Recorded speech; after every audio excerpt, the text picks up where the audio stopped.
Bismillahirrahmanirrahim. Bismillahirrahmanirrahim.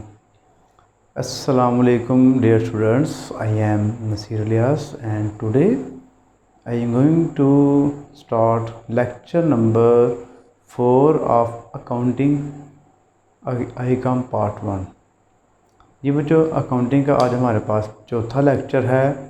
इस lecture में हम जो हमने पिछले लेक्चर से इम्पॉर्टेंट टर्म्स का सिलसिला शुरू किया हुआ था, ये उसका दूसरा लेक्चर है। मतलब कि हमने 6 जो है इम्पॉर्टेंट कॉन्सेप्ट जो है इसके समझे थे। आज मज़ीद जो है मैंने 8 जो है कॉन्सेप्ट और लिखे हैं, ये आपको एक एक करके समझाऊंगा। इसके बाद थोड़े से रह गए हैं, वो इंशाल्लाह अगली वीडियो में कवर हो जाएंगे। मेन चीज़ ये है कि मैंने यही आपकी समझने के डेफिनेशन भी हो जाएंगी। ठीक है जी, आपने इन्हीं की डेफिनेशन को याद कर लेना है। पहले चैप्टर की जो डेफिनेशन है वो ज़्यादा इंपॉर्टेंट है, वो ज़्यादा जो है पेपर में आने के उनके चांसेस होते हैं, क्योंकि इस चैप्टर में से आपको जो है न्यूमेरिकल तो आता है ही कोई नहीं, न्यूमेरिकल तो है ही नहीं है, डेफिनेशंस ही हैं। तो वैसे भी आपकी बेसिक चीज़ है, इसको करना आपके लिए इंतहाई ज़रूरी है। लास्ट लेक्चर में हमने 7 तक कर ली थी, आइए अब करते हैं 6 तक कर ली थी। आज जो है आज के लेक्चर में हम करते हैं 7 वाली। सेल्स क्या होती हैं? सेल से हम आम लैंग्वेज में मुराद लेते हैं कि खरीदो फरोख्त, हमने कोई चीज़ बेच दी है। ठीक है जी, लेकिन अकाउंटिंग में हर जो टर्म है इसका एक ख़ास स्पेसिफिक मतलब होता है। आपने वो समझना है कि अकाउंटिंग की लैंग्वेज में हम इसको क्या कहते हैं। When goods are sold to customer on specific price it is called sale. यानी कि जब भी हम किसी ख़ास कीमत पर चीज़ को बेच देंगे कस्टमर के आगे, उसको हम कहते हैं जी हमने सेल कर लिया। ठीक है जी, अगर आपने किसी को ऐसे ही कोई चीज़ दे दी है तो वो आपकी सेल नहीं होगी जब तक आप उसकी कीमत को स्पेसिफिक नहीं करेंगे। अगर आपके पास कोई वैसे आया है, आपने उसको चीज़ दे दिया, आपने कहना जाओ भी बाद में पैसे दे देता हूँ जितने मर्जी दे देना, ये सेल नहीं होगी। सेल के लिए कीमत का फिक्स होना ज़रूरी है। तो ये हमारे पास होगी सेल की डेफिनेशन। कैश सेल इंतहाई सिंपल सी आसान सी डेफिनेशन है। If goods are sold on cash basis it is called cash sale. अगर हम चीज़ों को नगद बेचें, कैश पे बेचें, ठीक है ना, तो हम कहते हैं जी हमने कैश का जो है कैश सेल कर लिया। उसके बाद credit sales. If goods are sold on credit basis it is called credit sale. अगर हम चीज़ों को उधार बेचें तो हम कहते हैं जी ये क्रेडिट सेल हो गई है। ठीक है, यानी कि हमारे पास पैसे नहीं, फ़िलहाल हम गए हैं शॉप पे, हमने कहा जी आप ये हमें, बल्कि कस्टमर हमारे पास आया है कि उसके पास पैसे नहीं है, उसने कहा जी मैं बाद में फ्यूचर में आपको पेमेंट कर दूंगा। तो आपका वो लॉयल कस्टमर था, यानी कि आपका पुराना कस्टमर था, आपने उसको सेल क्रेडिट पे कर दिए हैं, तो ये क्रेडिट सेल हो जाएंगे। पैसे आपने अभी बाद में लेने होते हैं उससे। ठीक है, सेल्स रिटर्न और रिटर्न आउटवर्ड। इसका मतलब ये हुआ कि जो चीज़ें आपने कैश पे बेची हैं या उधार पे सेल की हैं, कैश पे या क्रेडिट पे सेल की हैं, वो कस्टमर जो है उसने जाके चेक किया कि एक दो चीज़ में फॉल्ट निकल आया या कलर चेंज हो गया, इसका साइज़ का फ़र्क आ गया, तो वो आपको चीज़ें वापस कर गया आगे। तो इसको हम कहते हैं जी सेल्स रिटर्न या रिटर्न इनवर्ड, वापस आ रही है हमारे पास। ठीक है, एक तो सेल रिटर्न इसका नाम है, आपने चीज़ें बेची, आउट हो गई आपसे, बाद में वो फिर इन हुई है, तो इसलिए इसको सेल रिटर्न इनवर्ड कहते हैं। When goods returned by customer due to some reasons it is called sales return। Okay जी, सिंपल सी इसकी डेफिनेशन है, दोबारा पढ़ लेते हैं। When goods returned by customer due to some reasons it is called sales return। Next हमारे पास इसकी जो है इम्पॉर्टेंट टर्म या डेफिनेशन क्या लें, 11 डेटर्स अकाउंट रिसीवेबल। इंतहाई अहम टर्म आपकी बहुत ज़्यादा यूज़ होगी नेक्स्ट आपकी, तो इसका समझना आपके लिए बहुत ज़रूरी है।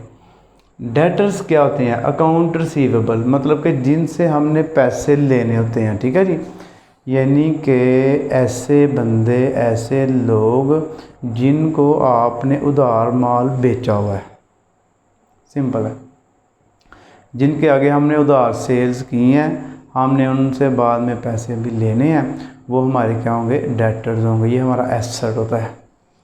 Debtors are the persons are customers, persons होंगे या कस्टमर होंगे, to whom goods have been sold on credit, जिनको उधार पर चीज़ें हमने बेची होंगी, वो डेटर्स होंगे। ठीक है जी। दोबारा मैं आपको बता दूँ, फर्ज करो मैं मिस्टर ए हूँ, दूसरा मिस्टर बी है। मिस्टर बी मेरे पास आया चीज़ें लेने उधार, मैंने उसको उधार माल दे दिया, तो जो बी है ना मेरे लिए वो डेटर है। ठीक है जी, क्योंकि मैंने उससे पैसे लेने हैं, तो मैं कहूँगा मिस्टर बी जो है वो मेरे लिए डेटर बन गया। सिंपल। ओके हो गया, समझ आ गई होगी आपको। क्रेडिटर्स अकाउंट पेएबल, ये उसका रिवर्स होगा। एक तो ये है कि हमने चीज़ें उधार बेची हैं, सेल की हैं, यहाँ पर टोटली रिवर्स हो गया। यहाँ पर हमने क्या किया है कि चीज़ें उधार खरीदी हैं। ज़ाहिर है हमें भी तो ज़रूरत पड़ती है ना क्रेडिट पे चीज़ें खरीदने की, चीज़ें खरीदते हैं, सेल करके बाद में पैसे हम दे देते हैं। तो ये क्रेडिट सेल अकाउंट पेएबल, इसका रिवर्स हो जाएगा। क्रेडिटर्स आर द पर्सनस और customers from whom goods have been purchase on credit. ये है टू whom, ये है फ्राम whom, जिससे हमने माल उधार खरीदा हुआ है उसको हम कहते हैं जी ये क्रेडिटर हैं। ठीक है, लगी समझ। यानी कि ऐसे बंदे या ऐसे कस्टमर जिनसे हमने उधार चीज़ें खरीदी हुई हैं, तो वो हमारी ज़िम्मेदारी है, हमने उनको पैसे देने हैं, तो हम क्रेडिटर हो गए।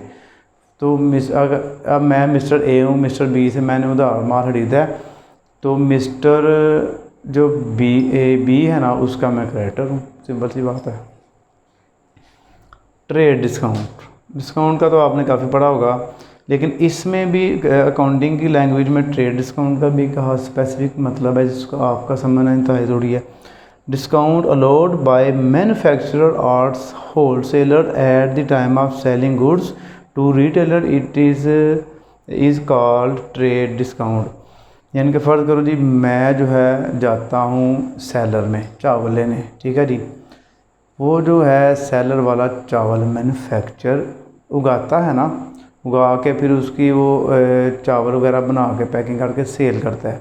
इसको प्रोड्यूसर कह सकते हैं, मैन्युफैक्चर ही कह लें आप बेशक, क्योंकि वो उगाता तो है, लेकिन प्रोड्यूसर आप कह लें। चावल राइस प्रोड्यूसर है, मैं उसके पास गया हूँ चावल लेने, तो उससे मैंने कोई बल्क मकदार में ज़्यादा मकदार में खरीद लिए हैं, फिर मैंने उससे डिस्काउंट का मुतालबा किया, या खुद उसने बल्क जब मैंने खरीदे तो उसने खुद मुझे डिस्काउंट दे दिया है। फ़र्ज़ करो मेरा 50,000 रुपया बना है, तो उसने मुझे कहा जी आप ऐसा करें आप 48,000 दे दें। ये जो 2,000 उसने हमें छोड़ा, ये क्या होगी, ट्रेड डिस्काउंट होगी। इसका रिकॉर्ड हम कहीं में भी नहीं करते। हम यही कहते हैं कि हमारी जो परचेज़ है वो 48,000 की हुई है, ठीक है ना। ट्रेड डिस्काउंट का रिकॉर्ड हम नहीं करते। नेक्स्ट जर्नल करेंगे तब आपको ये याद आएगा।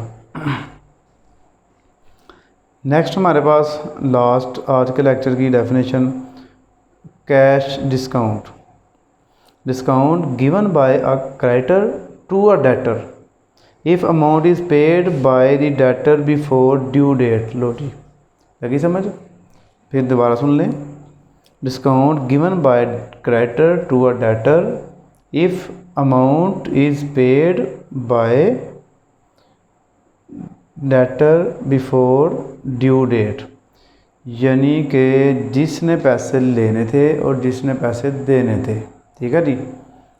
अगर पैसे देने वाला पैसे मुकर्रर तारीख से पहले जमा करवा दे, मतलब फ़र्ज़ करो 3 महीने का उधार था कि मैं आपको 3 महीने बाद पैसे दूंगा, मेरा ही क्रेडिटर है। ठीक है जी, डेटर है जिससे मैंने पैसे लेने हैं, मैं क्रेडिटर हो गया, वो डेटर हो गया था, उसने मुझे पैसे देने, मैं उसका क्रेडिटर, वो मेरे लिए डेटर, मैंने उससे पैसे लेने हैं। ठीक है जी, तो वो 2 महीने बाद ही मेरे पास आ गया, डेटर जो था मेरे पास आ गया। तो अब क्या होगा, जब वो मुझे पैसे देगा ना, तो मैं, चलो उसने जल्दी पेमेंट कर दिया, उसको मैं थोड़ी सी डिस्काउंट दे दूंगा। फ़र्ज़ करो 1,000 रुपये मैंने उससे लेना था, तो मैं उसे 50 रुपये छोड़ दूंगा। तो ये जो है 50 रुपये मैंने उसको छोड़े, ये मैंने उसे कैश डिस्काउंट दिया। ज़रा कैश देने आया ना मुझे, 50 रुपये मैंने उसे कम ले लिए, इसको हम कैश कहेंगे। ठीक है ना, कैश डिस्काउंट। ओके जी, ये हमारे पास इसकी हो गई इंपॉर्टेंट टर्म्स, मज़ीद 14 तक कवर हो गई हैं, आगे भी जितनी हैं इंशाल्लाह अगले लेक्चर में कोशिश करूँगा वो सारी हो जाएँ। तो ये आपने थॉरली जो है इसका होमवर्क अपने पास कर लेना, नोट कर लेना, ताकि आपको नेक्स्ट फ्यूचर में परेशानी ना हो।